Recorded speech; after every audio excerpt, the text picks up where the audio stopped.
Hi everybody. I think I'm live and I have Kitty. Suki. Say hi. She's blessing all of the oracle cards like she does. I'm Julia. I'm the owner of theflyingcat.net. I think you probably know that. This is live in the Flying Cats group because I wanted to talk to you guys specifically. Pretty excited as always, so I will make this short and sweet, but let's see. We're starting a new round of Shamanic Journey online. I'm also doing a workshop here on the 13th if you're a local, focused on the same theme, plants and healing. So I can't believe I'm live. Okay. Anyway, so the online course starts March 9th, and we meet on Mondays at 6:15 to 7:30 Eastern Standard Time. I record when I present, and the journey portion, hi, welcome. I'm just talking about the next class, and I want to circle around to, I watched Abby Artemisia's live cast last night, which was awesome. She's doing a book club for her book. What is her book? It's about herbs, but the topic for last night was bark and twigs and tools. So she's doing that every month, and I was hoping to get a recording of that. Hello. So I was just excited about bark. Trees and bark. So the next round for Shamanic Journey, we meet up through Zoom on Mondays. It's the second, third, and fourth Monday of March. Hello.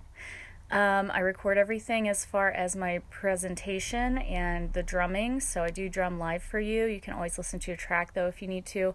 And before and after the recording, we do processing. So I do like a check in at the start, see how people are doing. So that part's not recorded and shared later, but I do record like the topic and the card that I pull for that week. So as an example, there's a morel.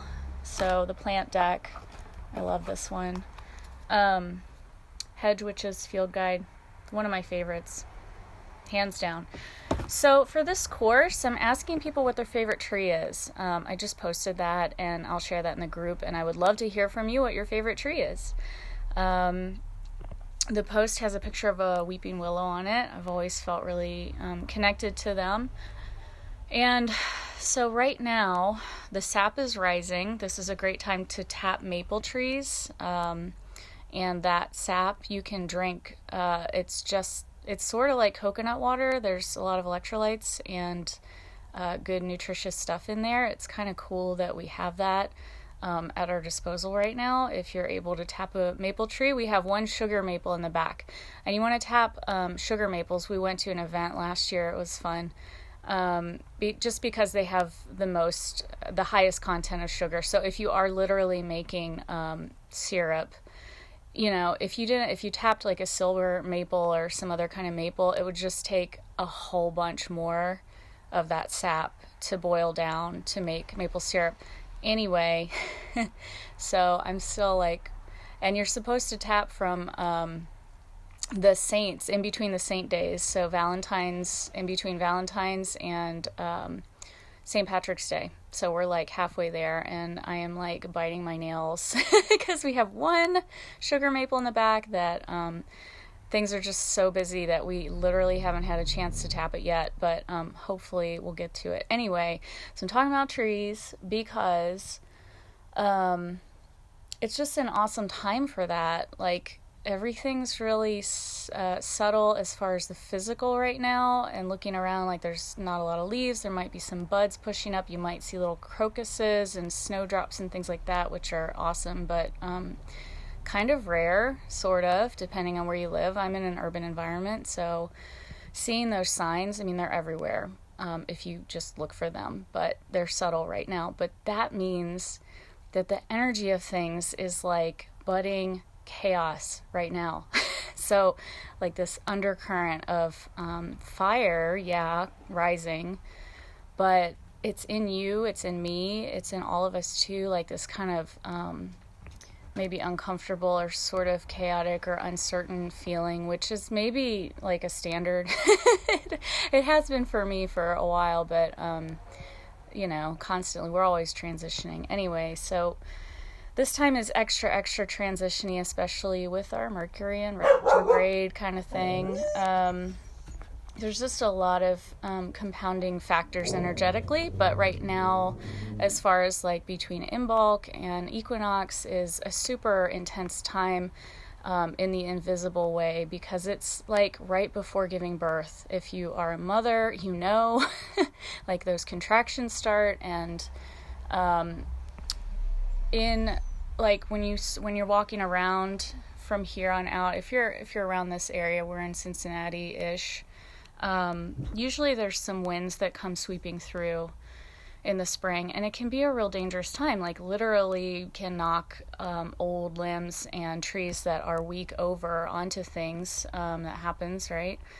So it can be a dangerous time, but that wind also gives us the opportunity to clear. So if it feels like a benevolent wind, it might be nice to go out, and I usually go out and just let it take your stuff and help you get ready for the next you that you're becoming. So everything's getting ready to be born right now, and that's a super intense place to be. It's like, it's heavy, it's fruitful, it's quickening, but it's not yet here, and we don't know what it's going to be. So it's a little ungrounding, uncertain, and certainly we get ungrounded at this time so that we can bring ourselves back together. So that is happening, and it's okay. It's okay to feel uncertain. It's okay to not know. It's okay to just be like, what the heck is going on? Even for weeks at a time right now. This is just the way it is with this style of transition at this point in the year. We're coming out of a dark and cold time of introspection, hopefully, if you took the time for that, into this hopeful and expressive place, but we aren't yet there. So we're burgeoning like that. Anyway, the trees are doing that as well, and so are the plants, right? So the first ally in this series for Journey, in March, we start March 9th, is a tree. So right now, 2 weeks ahead of time, I just am prepping people and asking people to think about their favorite tree. And to keep it simple after that big mouthful that I just said, to connect with your tree in journey or meditation, however speaks best to you. Literally go out and be with it if that is better for you to connect to it, and or both. And ultimately, once you've had a moment to connect, I want to invite you to go and give an offering to your tree, and just a thank you. Just thank you for existing. It's so nice to see you. And that's how we cultivate a relationship with the Pachamama, the Mother Earth, with the natural world. And, you can do a whole lot more from there, but just starting by giving an offering of gratitude. And one of the students said, I got in Journey that I should give some of my hair. Yeah. Something of your body? Great. Yeah, it's the same, like the earth gives us of her body all day, every day. We live in houses and clothes and eat food and all that. It's her body. So giving back to her, and our bodies are her body, right? So like just a simple thought of gratitude from your heart. Whether you have something to physically offer or not, I suggest that you do.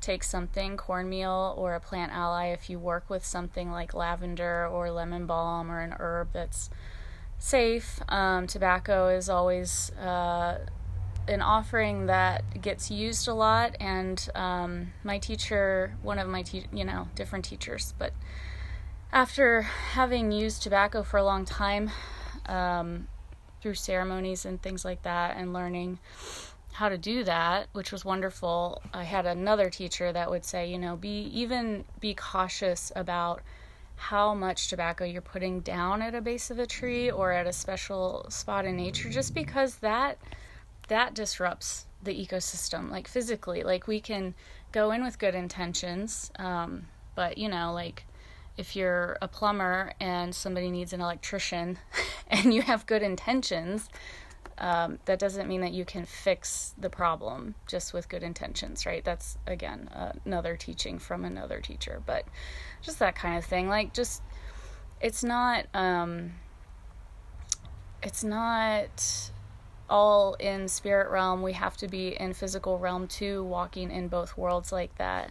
Hi, Grace. I'm just prattling on about the next session in March and plants and teachings around this time of the year and kind of the chaos and internal turning and stuff that's going on in us, and a call to action to go visit a tree and just give some gratitude. So, all right. I think I'm going to have to pop in and do another one of these because I didn't even talk about what I wanted to talk about. Thank you for that. Like, I will post this so you can catch up and watch the rest of it because I don't need to repeat myself again. But thank you guys so much for listening to me. And I'm building my YouTube channel. If you want to go over there, I have more content. If you'd like to hear some more, actually see excerpts from the class from February. We did power animals.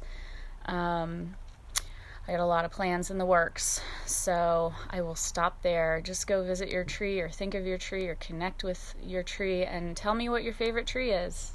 I want to know. I just love talking about plants.